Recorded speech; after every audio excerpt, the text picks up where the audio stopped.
Keeping Up with Jones, the Lonnie Jones podcast adventure, is brought to you by TKM Incorporated.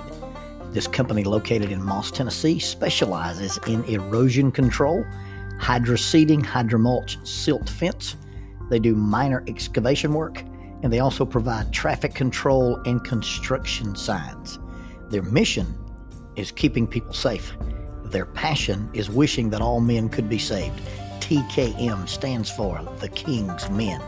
If you'd like to contact The King's Men, you can contact them at 931-243-3958, 931-243-3958, or you may email them at tkminc2001@twlakes.net.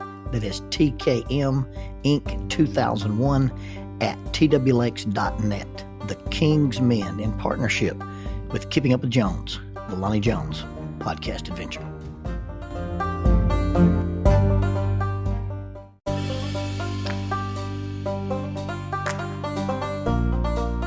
SJ&L General Contractor is a full construction company that primarily focuses on civil construction and asphalt sales in the Huntsville and Fayetteville regions.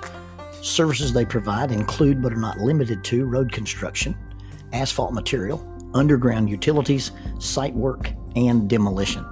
They employ heavy equipment operators, concrete finishers, pipe layers, and CDL dump truck drivers.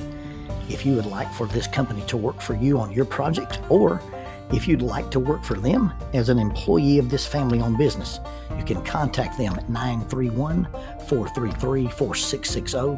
That is 931-433-4660, or 3W's and a dot, sjnl.com.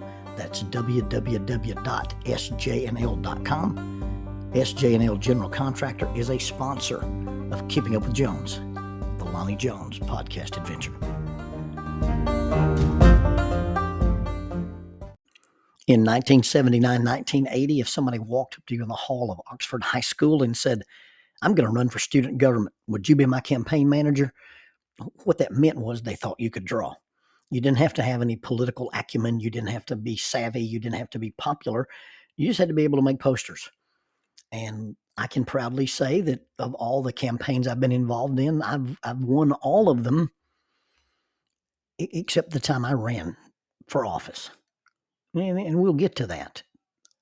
I ran for police lieutenant on Student Government Day. My two friends and I advertised under the idea of Magnum Force, the old Clint Eastwood movie with the three motorcycle cops who are out murdering bad guys. And that's what we called ourselves. And Greg and I got elected to the police lieutenantship. And as part of my job as a one-day police lieutenant, we got to go down to the city hall and participate in some student government and youth government activities. And we got to arrest two people. We rolled up in a squad car, bounced out, and quote unquote served a warrant on the high school principal, LaVon Higgins, and also arrested Dr. Mally Long, the infamous algebra teacher that made my blood run cold when I was unprepared for her class. You have to remember the dynamic in Miss Long's class was my grades were inversely affected by a lady named Marcia Carter. The closer Miss Carter sat to me, the lower my grades were. The further away she sat, the higher my grades were. But on this occasion, this gentleman walked up to me, a rather large individual, exceptionally large for high school, but he never played athletics. He didn't play football. He didn't play basketball. He didn't wrestle. His name was Keith Owens. He was the closest thing we had in high school to a mafia don. I think he wanted to grow up and be a gangster. And we weren't friends, but we weren't enemies either. Looking back, I would describe our relationship as the relationship between Herod Antipas and John the Baptizer. Although Herod had placed John in prison, the Bible says that Herod liked him, feared him, thought he was a just man and a holy man, and he listened to him often, and depending on the translation you read, he did many things. Mr. Owens and I had many conversations about morality, about what I believed and why I believed it, and why I said I wouldn't do certain things that he thought were normal activities for teenage boys. I remember standing in the pulpit at age 17 or 18 and preaching at the Bediview Hills congregation. And when I stood up to speak on a Sunday night, in the very last pew on the very outside corner sat Mr. Owens. And at the time, I thought he was laughing at me. But on retrospect, I think he was just smiling because he'd never heard me preach before. So he walks up before me and he says, "I want to be the next student council president. I want you to be my campaign manager." I said, "Keith, look, you know, we didn't even use the words then, but you're a dumpster fire. You're a train wreck. How am I going to align myself with you and you pull some of the shenanigans you pull, and especially using the student government as your vehicle? You've got to make me a promise. You've got to promise that if you get this position, you will work hard for the betterment of the students at Oxford High School. You'll do some improvements for the school. You'll do some things." And he gave me this promise. He, quote unquote, swore to me that he would do what's right. In addition to drawing the posters, it became to my attention that the campaign manager and the person running for office had to make speeches. And so the entire student body was assembled, and I got up to make my speech for my guy. I told the story of David Lotchick. David was a boy born with cerebral palsy or some kind of birth defect, and his parents refused to accept that and began to physically train him. And I described with excruciating detail Mr. Lotchick doing his very first single push-up, and that he later on went to be a bodybuilding champion and earning the title of Mr. Manitoba. And the reason he overcame this adversity and the reason he was able to do these great things was because he had a work ethic. And he put in hard work. And I said, when I was asked by Keith Owens to be his campaign manager, the one question I asked him was, "Do you promise to work as hard as you can for the students of Oxford, Alabama?" And Keith Owens said, "Yes. And I offer you today as candidate for the presidency of the Student Council Association, Mr. Keith Owens, with his promise to work hard." And I sat down. Another guy was running for president, and his campaign manager got up and tried to be funny and make a smart remark that he didn't have a story to tell about somebody's quote-unquote retarded little brother. And the student body didn't laugh. His popularity and his smoothness didn't go over well. And then Keith stood up to make his speech. He was wearing a gray pinstripe suit, a fedora with a red carnation. He looked like a mafia don. And my heart was in my chest and in my throat, and he stepped to the podium. And he said, everybody in this room knows Jones doesn't lie. And Jones said, "I work hard. And he don't lie." And he sat down. That was his speech. The unexpected results of that election was that Keith Owens won. And I sat there dumbfounded because the better part of my sophomore and junior year, Keith didn't agree with my philosophy of life. He didn't agree with my morals. He didn't agree with my integrity. He often asked questions from an incredulous point of view and would challenge the stances I had about morality and different things. He couldn't believe I'd never had a drink. He couldn't believe I'd never smoked. And he couldn't believe my choices for the things I did and didn't do with girls. And I thought he tolerated me. But that day, in front of every student in the building, he told everybody that he believed I was a person of honor and a person of integrity, and he would base his entire campaign on the simple statement, "Everybody here knows Jones doesn't lie."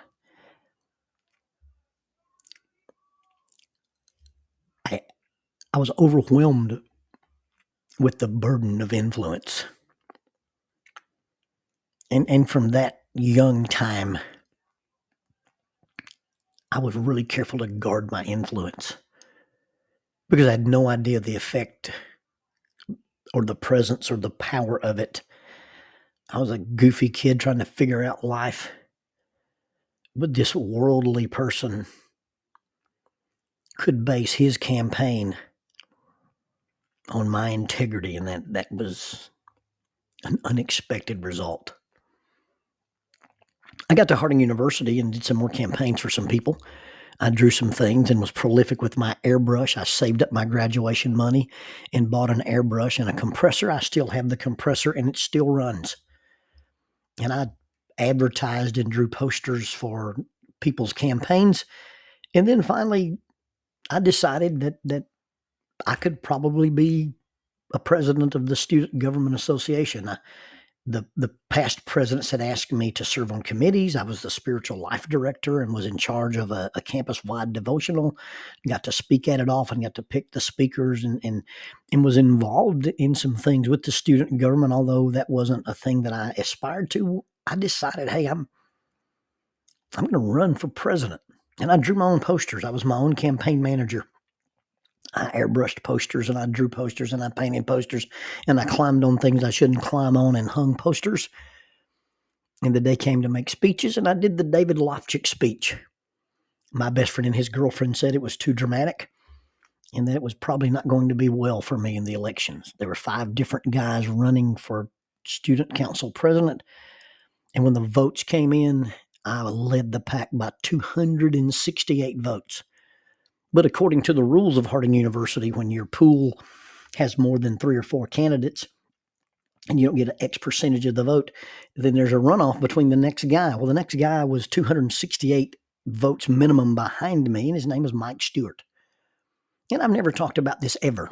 This is the first time this story's ever been publicly told unless Mike tells it. We go into this runoff period.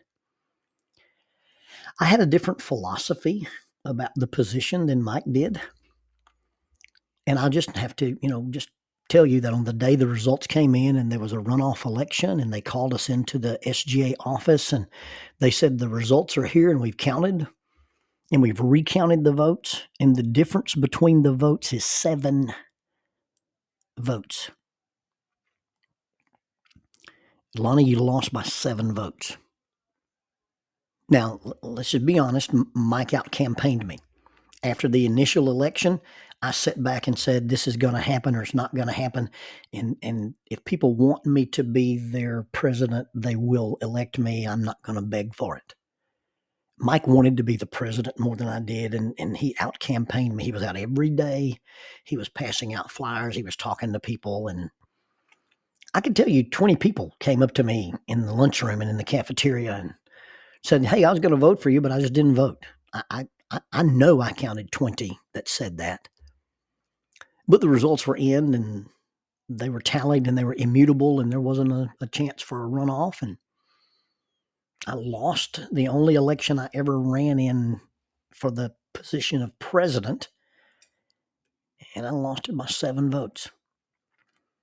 I left campus that afternoon and went to B-Rock, the highest place in Searcy, Arkansas, a place that I have stood on and given devotionals. I've sat with people on picnics, and I've rappelled off of it multiple times and even climbed parts of it. And I went out to high. I've always been drawn to high ground. Jackie likes to go to the ocean. Jackie likes to be around water to settle her spirit. My spirit is drawn to high places. And I went out and I sat on that rock and I prayed about it and I made peace with it and I accepted it and I went back to school. Now, as things turned out, the spring semester of that election year, the church in Salem, Arkansas lost their preacher. And I was contacted by their leadership and they asked me to come there every Sunday until school was out and preach for them. And had I been the student council president, I would have been unable to accept that invitation because student council presidents spend a lot of weekends at school because you're involved in student activities and student entertainment and student projects and the movie of the week and all those kind of things. And it worked out okay. And I'm not doing sour grapes and I'm not trying to make you think that there was some great plan on my part. I ended up preaching at Salem for the last 6 weeks of the semester. The summer went through. I got back to school and they said, well, we didn't hire a guy this summer. We just kind of made do. We want you to come back.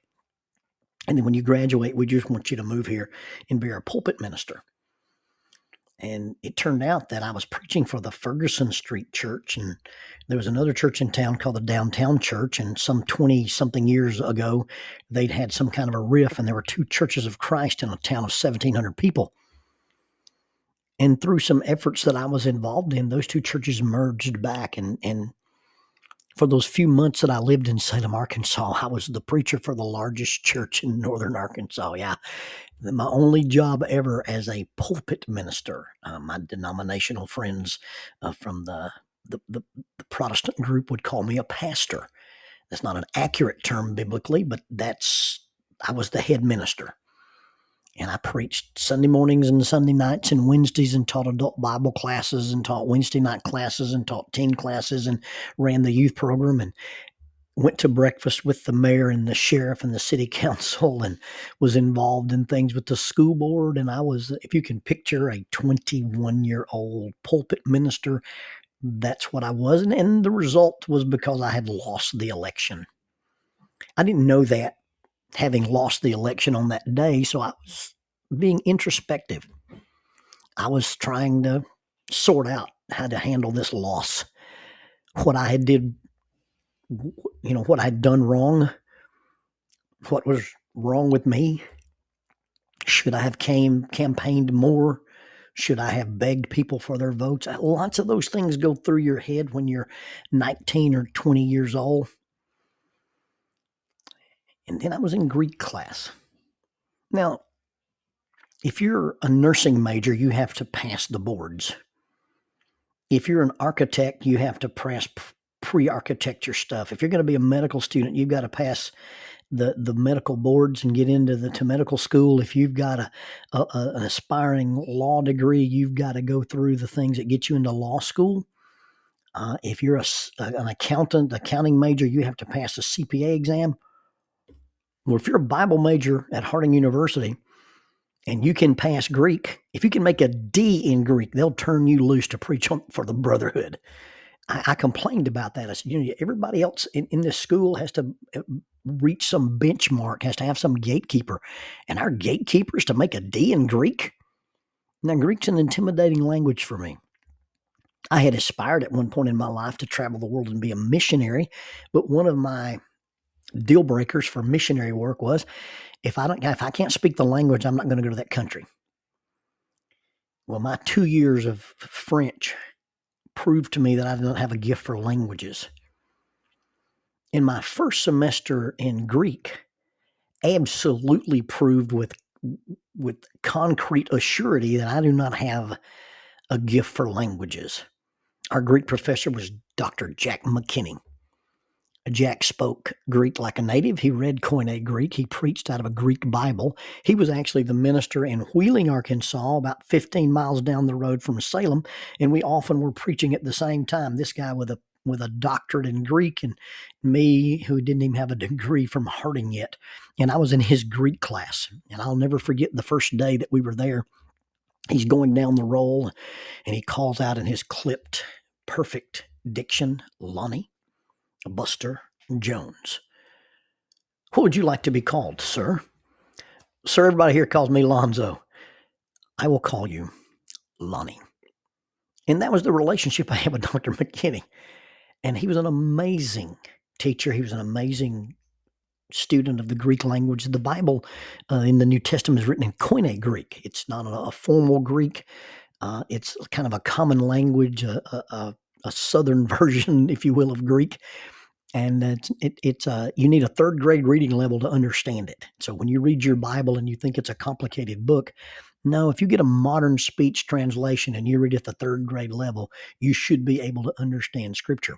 But this was not about understanding Scripture. This was about parsing Greek verbs. This is about understanding the case endings and how to deal with the aorist participles. And it was overwhelming and over my head. And I was struggling. And of course, I'm this campus guy who's rappelled off the buildings and had a Captain America costume and a Spider-Man costume. And I was accused by Dr. Gaines of rappelling into the Heritage Cafeteria to steal the silverware. And when they called me to Dr. Gaines's office, I said, "Sir, how do you know they rappelled in?" He said, "Well, they left scuff marks on the wall where they opened the ceiling tiles." I said, "Sir, in all honesty, if it had been me, would I have left scuff marks?" He leaned back in that big president's chair and said, "Lonzo, your reputation precedes you. You may go." So this is the kid that's in Dr. McKinney's class, and I'm miserable at Greek. I asked him, I said, Dr. McKinney, if I get a lexicon and a parsing guide, can't I do all the things I need to do with the Greek language and not have to memorize all this stuff? He goes, I'm assuming that one point in your career, Mr. Jones, you will end up on a desert island with nothing but the Greek manuscript, and you'll need to start a church there. And so he was going to prepare us to do that, and I wasn't going to be prepared. I don't have a gift for languages. There's some things I don't do well academically. I'm not a very good math student. My daughter has a learning disability, and in my quiet moments, I think that some of the learning difficulties she inherited from me. Now, when I get something, I get it.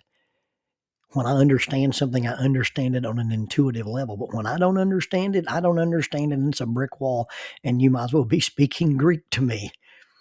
Well, I was in this Greek class, and I thought Dr. McKinney thought I was a moron. I was this goofy kid who was kind of popular in school, and I would come to class and not have the right answers and would struggle to pass the test. I was going to pass Greek, but I wasn't going to pass Greek with flying colors, and I wasn't going to be a Greek scholar. At the end of class that day, he said, Mr. Jones, would you come by my office this afternoon? And my heart sank. This is the guy that I said, well, Dr. McKinney, there's some controversial things being talked about in the brotherhood circles and in scholarly things, and we're debating these doctrinal positions. What do you believe? He said, Mr. Jones, that's why you're studying Greek, so you can understand these things for yourself. And when you make your decision, you'll be quoting the Bible and not me. That's the kind of guy he was. That's the kind of answers he would give. And so later that afternoon, I walked over to the Bible building, and incidentally, I was the janitor in the Bible building. I was the guy who, after the classes were let go, I went in and swept the floors and mopped the floors and dusted the blinds and ran the buffer down in the Bible chair's office. So I walked in to this building where I was the janitor, and I walked upstairs to where the Bible offices were, and I walked down the hall, and I found the door label for Dr. McKinney, and I lightly tapped on the door, and he said, enter. And I walked in, and he steepled his fingers on the desk, and I'm getting ready for him to say, you're not getting Greek, and you might want to think about another career. I realize that you're trying to double major in Bible and art. Maybe you should put your efforts there. But he steepled his fingers together, and he looked at me, and he said, Lonnie, I believe the students have cheated themselves today in selecting their leadership. And that's all he said. He didn't follow up. He didn't elaborate. He said that to this stunned, stupid kid. And it was more shocking than what Keith Owens said. And I walked out of that office, number one, recognizing that election didn't define me. And I realized that my scholarship didn't define me. And I would have thought that in order to be approved by Dr. McKinney, I'd need to be a good Greek student. And I admired this guy. I feared this guy. I would draw cartoons, and he would be Darth Vader, hacking up our grades. He was intimidating, and he was inspiring. And I would not have said that we were friends. I was a student. He was a teacher. He was a good teacher. I was a bad student. But I stood there in his office, and his evaluation of me was not based on my skills with the Greek language. They weren't based on my academics. This learned, wizened, venerated professor saw something in me that I did not see in myself and was unaware of. And those words allowed me to go and do different things in different ways. And I learned, and I had been learning it, but that day I learned it's not your athletic prowess, it's not your academic acumen, it's not your ability to draw or sing or write or play music or paint, or there's an evaluation that isn't marked on a set of skills. There's an evaluation that people give you that go way beyond the superficial stuff that we think about. Now, I'm trying not to make this sound like a bragging session on me. I'm bragging on Dr. McKinney. I was utterly stunned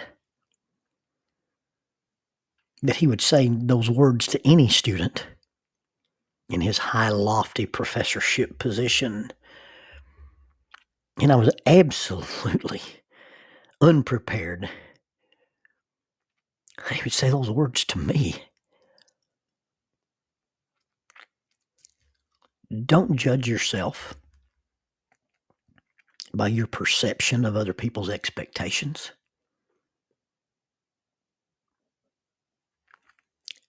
Don't evaluate yourself based on what you think others think about you. Find somebody in your life who's a mentor. Find somebody in your life who's a leader. Find somebody in your life who's a partner. Find somebody who will be brutally honest with you and tell you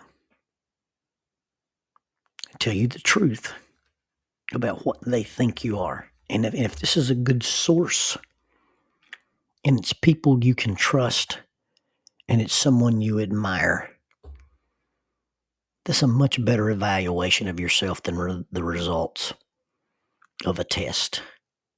Whether it's an athletic test, an academic test, an emotional test, or some kind of a contest.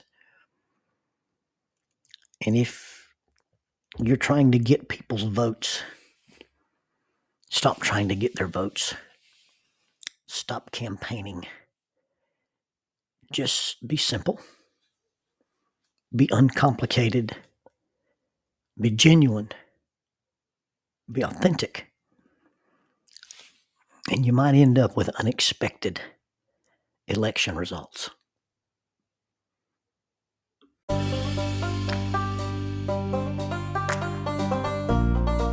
Keeping Up with Jones, the Lonnie Jones podcast adventure.